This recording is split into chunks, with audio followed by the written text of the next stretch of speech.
بسم اللہ الرحمن الرحیم۔ ناظرین کرام، پاکستان میں کچھ ہی مہینوں بعد ہمیں اکثر طور پر ایسی خبر سننے کو ملتی ہے جس میں ایک بڑی عمر کا شخص نوجوان لڑکی سے شادی کرتا ہے۔ مرد کی عمر اگر 65 سال ہے تو لڑکی کی عمر صرف اور صرف 15 سال یا 16 سال ہوتی ہے۔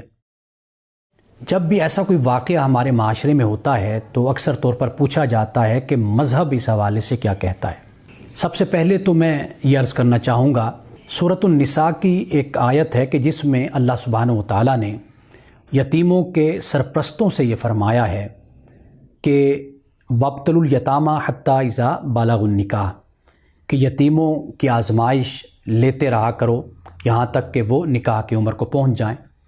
فَإِنْ آنَسْتُم مِّنْهُمْ رُشْدًا فَادْفَعُوا إِلَيْهِمْ أَمْوَالَهُمْ، کہ جب تم ان میں رشد کو پاؤ یعنی سمجھداری کو پاؤ تو پھر ان کے مال ان کے سپرد کر دو۔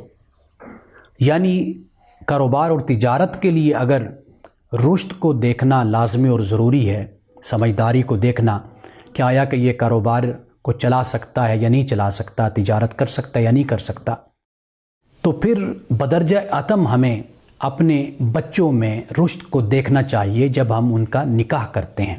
یعنی ہم یہ دیکھیں آیا کہ یہ اپنے ازدواجی زندگی کے معاملات کو بھی چلا سکتا ہے یا نہیں چلا سکتا، وہ لڑکی ہے یا وہ لڑکا۔ یہ بنیادی بات ہے۔ جب بھی ہم ان مسائل پر بات کریں گے تو 3 باتوں کو ہمیشہ مد نظر رکھنا چاہیے۔ پہلی بات ہے مذہب کی۔ مذہب اس حوالے سے یہ کہتا ہے کہ لڑکا ہو یا لڑکی اس کی رضامندی ضروری ہے، اس کی مرضی شامل ہونی چاہیے۔ یعنی اگر لڑکی کی رضامندی نہیں ہے تو وہ نکاح نہیں ہوتا۔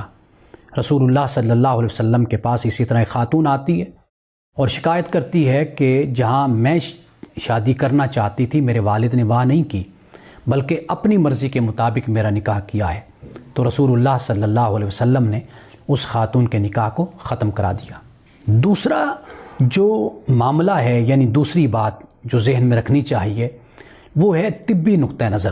یعنی جب کسی بچی کی شادی ہوتی ہے صرف بلوغت نہیں بلکہ یہ بھی دیکھنا ہوتا ہے کہ کیا جسمانی طور پر وہ اس عمل کے لیے اور بچے کی پیدائش کے لیے بھی وہ تیار ہے یا نہیں، یعنی وہ اس پروسیس سے گزر سکتی ہے یا نہیں گزر سکتی، یہ دوسری بات ہے۔ اور اس معاملے میں ہمیشہ ڈاکٹرز کی رائے حتمی ہوگی اور فیصلہ کن ہوگی۔ اور تیسری بات ہوتی ہے نفسیاتی۔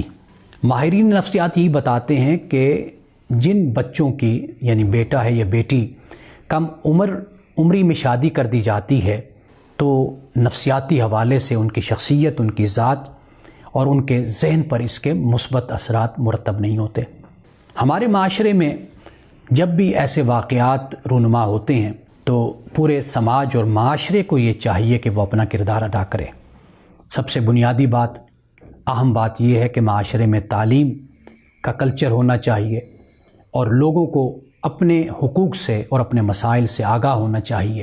اور مذہبی حوالے سے علماء کی یہ ذمہ داری بنتی ہے اسکالرز کی کہ وہ لوگوں کو ان کے بارے میں آگاہی دیں اور لوگوں کو بتائیں کہ صحیح اور درست فیصلہ اور درست راستہ کیا ہے۔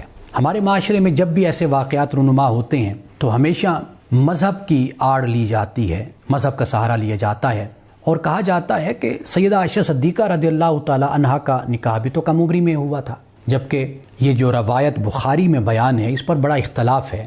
اور میں یہ سمجھتا ہوں کہ سیدہ عائشہ صدیقہ کا جب نکاح ہوا تو اس وقت کم از کم آپ کی عمر 18-19 سال تھی، اس سے کم نہیں تھی۔ تو اس لیے ہمارے ہاں جو بات مشہور ہو جائے بس پھر اسی بات ہی کو نقل کیا جاتا ہے، پھر یہ نہیں دیکھا جاتا کہ آیا کہ اس روایت کی ثقافت کیا ہے، آیا کہ وہ اس قابل بھی ہے کہ اس کو بیان کیا جائے یا نہ کیا جائے۔